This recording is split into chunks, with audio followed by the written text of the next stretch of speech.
मेरा सवाल ये है कि बहुत सारी कहानियों में फॉर एग्जांपल जैसे राम और कृष्ण की कहानी हम पढ़ते हैं, या कोई और भी, इन अवतारों को बचपन से ही बहुत ऐसे दिखाया जाता है कि इनमें बचपन से ही सारे गुण थे, या ये बचपन से ही अच्छे थे, निपुण थे हर कार्य में। फॉर एग्जांपल आपका भी जब मैं डिस्क्रिप्शन पढ़ रही थी तो उसमें लिखा हुआ था that he was an extraordinary child right from the beginning. So मुझे ऐसा लगता है दैट मतलब मेरा क्वेश्चन ये है कि क्या एक एक्स्ट्रा ऑर्डिनरी स्टेट डेवलप की जा सकती है? देखिए, दोनों तरह की बातें मिलती हैं कथाओं में। ये तो मिलता है कि बचपन से ही विशेष थे, लेकिन साथ ही साथ जो साधारण मानवीय गुण हैं वो भी अवतारों के वर्णन में खूब देखने को मिलते हैं। तो आप नहीं कह सकते कि आपको अवतारों में बस विशिष्टताएं ही मिलती हैं। सीता खो गई हैं, राम रो रहे हैं, इसमें आपको मानवीयता नहीं दिख रही है? ये तो कोई भी साधारण पति या प्रेमी करेगा। कुछ जान नहीं पा रहे हैं तो इंसानों को तो छोड़ दो, पेड़ पौधों पक्षियों से पूछ रहे हैं, तुम देखी सीता मृगनयनी। इसमें आपको कौन सी सिद्धि दिखाई दे रही है? कोई विशेष सिद्धि वगैरह होती तो आंख बंद करते पता चल जाता, रावण ले गया।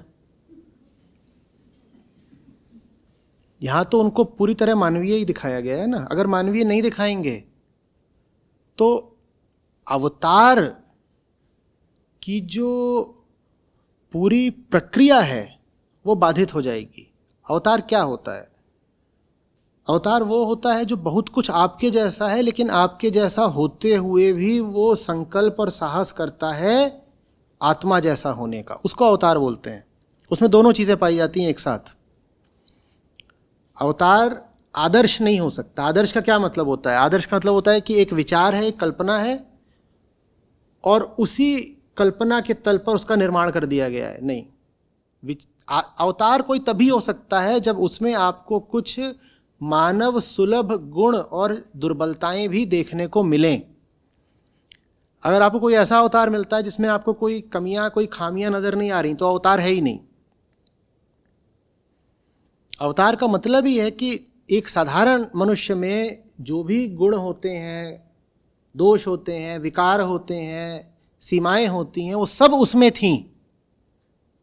उनके होते हुए भी देखो वो कैसे जी गया, क्या कर गया। तो अवतार का सृजन ही किया जाता है आपको प्रेरणा देने के लिए कि आप ही के जैसे तो थे, आप ही के जैसे थे, लेकिन तो कितनी दूर तक निकल गए। कृष्ण युद्ध में पराजित होने को तैयार खड़े हैं। ये साधारण मानवीयता नहीं है क्या? बोलो। कृष्ण उस क्षेत्र की जितनी गोपियां हैं, महिलाएं हैं, उन सब के साथ प्रसन्न होकर के प्रमोद कर रहे हैं, क्रीड़ा कर रहे हैं। ये साधारण मानवीयता नहीं है क्या? पौराणिक कथा ये है कि गोपियां नहा रही हैं, वो पेड़ पे चढ़ गए हैं, या फिर उनका वस्त्र इधर उधर छुपा रहे हैं। इसमें आपको दिव्यता क्या दिख रही है?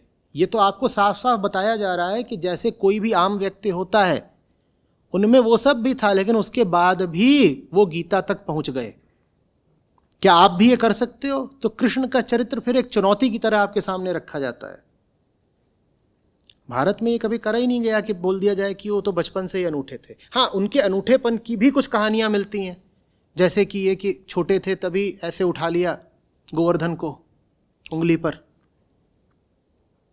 जब वैसी कहानियां मिलती हैं तो मैं कहता हूं भाई उसका प्रतीक समझो, अर्थ समझो। 3-4 साल 5 साल पहले भागवत की कहानियों पर पूरा एक कोर्स करा था, जिसमें सारी कहानियां ली थी और एक एक का क्या प्रतीकात्मक अर्थ होता है वो खोल करके समझाया था। कालिया नाग है। कोई भी सांप ऐसा तो होता नहीं जिसके इतने सारे सर हों, ना कोई सांप ऐसा होता है जिसने साम्राज्य बसा रखा हो जमुना के भीतर। तो कालिया काहे का प्रतीक है, और कालिया दहन की पूरी क्या। तो ये सब। लेकिन अगर आप ये कहेंगे कि सनातन धारा में अवतारों को बिल्कुल पूर्ण और सब विकारों से परे दिखाया गया है, तो ये बात तो तथ्यात्मक नहीं है, एकदम नहीं है। आपके अवतार तो क्रोधित भी होते हैं, रोते भी हैं, मोहग्रस्त भी होते हैं। जितनी चीज़ें एक आम आदमी को प्रभावित करती हैं वो सारी बातें एक अवतार को भी प्रभावित करती हैं। राम जानते नहीं थे क्या कि स्वर्ण मृग नहीं होता, तो कैसे चल दिए? अगर राम त्रिकालदर्शी ही दिखाए जाते तो फिर ये भी नहीं दिखाया जाता ना कि सीता ने कहा कि ले आओ और चल दिए। कोई यदि किसी को आप यदि त्रिकालदर्शी दिखाना चाहेंगे, हाँ, तो क्या आप ये दिखाएंगे कि स्वर्ण मृग लाने के लिए चल दिया? ये त्रिकालदर्शी का काम तो नहीं है। ये तो एक साधारण मानवीय कृत्य है कि पत्नी ने कुछ आग्रह करा और पति उसको लाने के लिए निकल पड़ा। सीता का भी फिर वैसे ही है। पहले तो वो पति को वहां भेज रही हैं, फिर लक्ष्मण ने रेखा भी खींच दी है, तो वो जान नहीं पा रही हैं कि वो सामने जो खड़ा है वो भिक्षु नहीं है, रावण है, तो वो रेखा का उल्लंघन कर गई हैं। तो सबका चरित्र ऐसे ही दिखाया जाता है। लक्ष्मण को शक्ति लग गई है, राम क्या कर रहे हैं? राम को अगर आप यही बोलोगे सीधे कि विष्णु ही तो है राम, तो फिर तो ये भी दिखाया जा सकता था कि राम ने क्या करा, ऐसे ही लक्ष्मण को ठीक कर दिया। ठीक कर दिया क्या? ठीक नहीं कर रहे हैं, वो तो रो रहे हैं। वो कह रहे हैं अब मैं वापस जाके माताओं को क्या मुख दिखाऊंगा। ये भावना कि मैं वापस जाके माओं को क्या मुंह दिखाऊंगा कि लक्ष्मण कहाँ है, लक्ष्मण को कहाँ छोड़ा है, ये तो एक साधारण मानवीय भावना है ना, हर बड़े भाई में होती है। आप घर के किसी छोटे को साथ लेकर के चलो और उसको चोट लग जाए, कुछ हो जाए, तो ये भाव आता है ना कि अब घर पे क्या जवाब दूंगा। राम में भी वही भाव आ रहा है। तो सनातन धारा ने अपने अवतारों को अपने बड़े पास का रखा है, वही प्रेम की बात, दूर का रखा नहीं बहुत ज्यादा। सीता राम से क्या मांगती हैं, कहती, और राम भी क्या देते हैं उनको वचन, क्या? सीता एक तुम ही रहोगी, दूसरी नहीं। ये तो एक साधारण पति पत्नी में भी होता है ना, पत्नी हमेशा क्या चाहती है, एक ही रहे। तो सीता भी यही कह रही।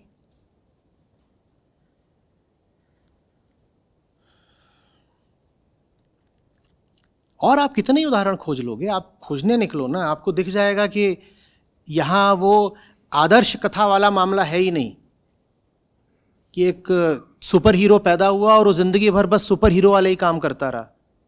ऐसा कुछ भी नहीं है। बल्कि इसीलिए इतने विवाद होते हैं अवतारों के चरित्र पर, इतने विवाद इसीलिए होते हैं। अगर उनको आदर्श ही दिखाया गया होता तो फिर कोई विवाद हो ही नहीं सकता था। पर चूंकि उनमें जानबूझकर इतनी त्रुटियां दिखाई गई हैं, इसीलिए उंगली उठाने वालों को मौका मिल जाता है। उंगली उठाने वाले कहते हैं देखो राम के चरित्र में ये त्रुटि है। भाई वो त्रुटि अकस्मात नहीं है, उस त्रुटि का होना आवश्यक है, तभी तो राम आपके निकट आ पाएंगे ना। तभी तो आप कह पाओगे कि अच्छा मेरे ही जैसे हैं फिर भी महान है, तो मैं भी महान बन सकता हूं। क्या आप कहते हो अरे धोबी की बात पर सीता को घर से निकाल दिया।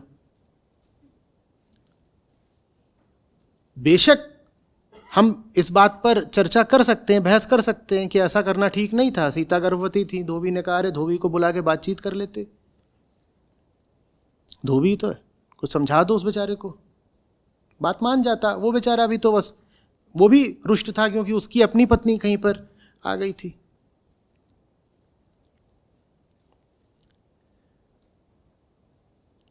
कृष्ण की मृत्यु कैसे दिखाई है? एक साधारण कोई आखेटक है, वो मारता है, तीर उनके पांव में लगता है, मर जाता है। मृत्यु भी अति साधारण दिखाई है, जैसे एक आम आदमी की मौत होती है वैसे ही दिखा दिया, इनकी भी हो गई। अब इस बात से आपको ऊर्जा मिलनी चाहिए।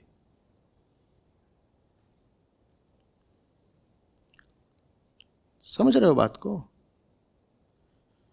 हनुमान जा रहे हैं संजीवनी लाने, वो खोज ले रहे हैं तुरंत, कहां है कहां है, उन्हें कुछ समझ में ही नहीं आ रहा। तो क्या कर रहे हैं, फिर कह रहे हैं चलो सब कुछ ही ले चलते हैं, जो कुछ होगा वो वहां पे वैद्य जी खुद ही देख लेंगे। हर चरित्र गलतियों पे गलतियां कर रहा है। और वो जब जा रहे हैं तो नीचे से भरत देखते हैं, कहते हैं ये देखो ये कोई चमकता हुआ कुछ बड़ा भारी पत्थर लेके जा रहा है, ज़रूर ये राक्षस है और उधर लंका की तरफ जा रहा है, तो ये ज़रूर राम लखन को मारने के लिए जा रहा है। वो कहते हैं मैं इसका काम ही तमाम कर देता हूँ। वो नीचे से उसको मार देते हैं बाण। हर चरित्र गलतियां कर रहा है, सब गलतियां कर रहे हैं।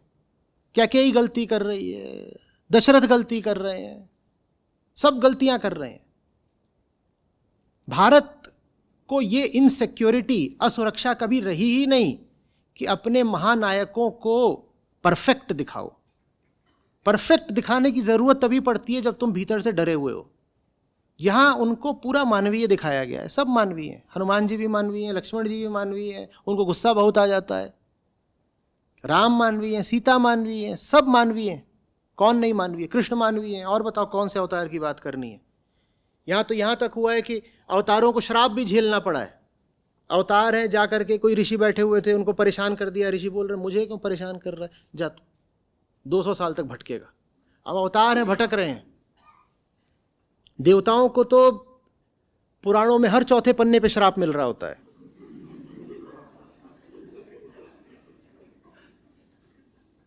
अब है देवता, लेकिन कहीं कोशिश नहीं की है उनको दूध का धुला दिखाने की। ऋषि बैठे हुए हैं, देवता लोग घुस गए, उनकी पत्नियों के साथ मजे कर रहे हैं। ये दिखाने के लिए बहुत मजबूत छाती चाहिए, बहुत सिक्योरिटी चाहिए भीतर। नहीं तो आप कहोगे ये बात तो आसानी से छुपाई जा सकती थी ना, छुपा देते। अगर ऐसा कुछ है भी तो छुपा देते। क्यों नहीं छुपाया? क्योंकि छुपाने की कोई जरूरत नहीं है। क्या छुपाएं? छुपाना क्या है? मानव ऐसा ही है, छुपाएं क्या? छुपा करके तो बेईमानी हो जाएगी, इसलिए नहीं छुपाया।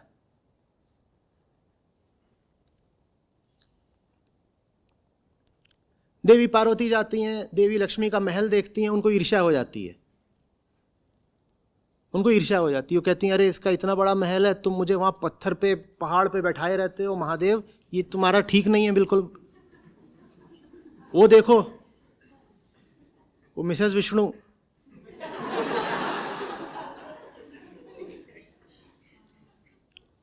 उनका सब कुछ कितना सुंदर है और कितना भव्य है, कितना अलंकृत है, वहाँ सब कुछ बढ़िया बढ़िया है, और तुम मुझे ब्याह के लाए हो इन पत्थरों पे बिठाने के लिए। तो फिर क्या करते हैं शिव? शिव बड़ा भारी सोने का महल बनाते हैं कि लो, और पार्वती एकदम प्रसन्न हो जाती हैं, कहती हैं देख लक्ष्मी। ये साधारण मानवीय, साधारण स्त्रैन भाव नहीं है, सब स्त्रियों में होता है, पुरुषों में भी होता है।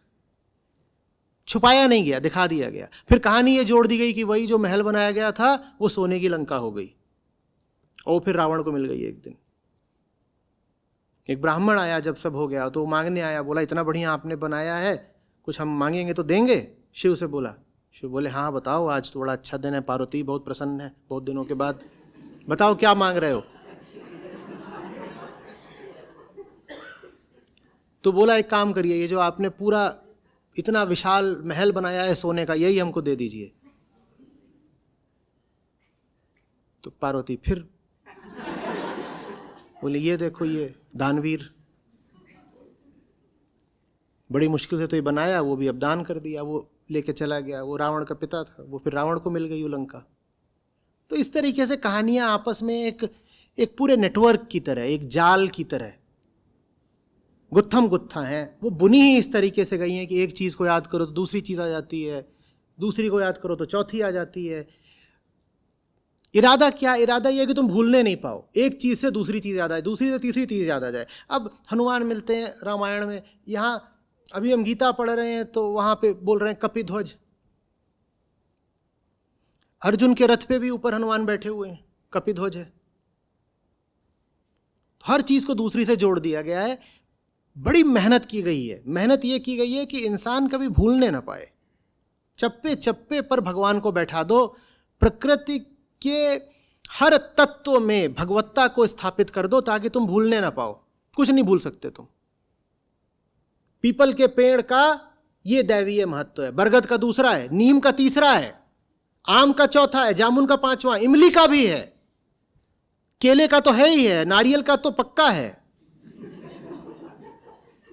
भूलने ना पाए आदमी, भूलने ना पाए। कोई पेड़ हो, कोई पौधा हो, कोई जानवर हो, कोई जगह हो, तुम जहां जाओ वहां तुम्हें भगवान याद आ जाए। ये है जो पूरी तरकीब विकसित की गई, ये एक पूरी प्रणाली बनाई गई है, व्यवस्था है ये, ताकि आम आदमी अध्यात्म में स्थापित रह सके। समझ में आ रही है?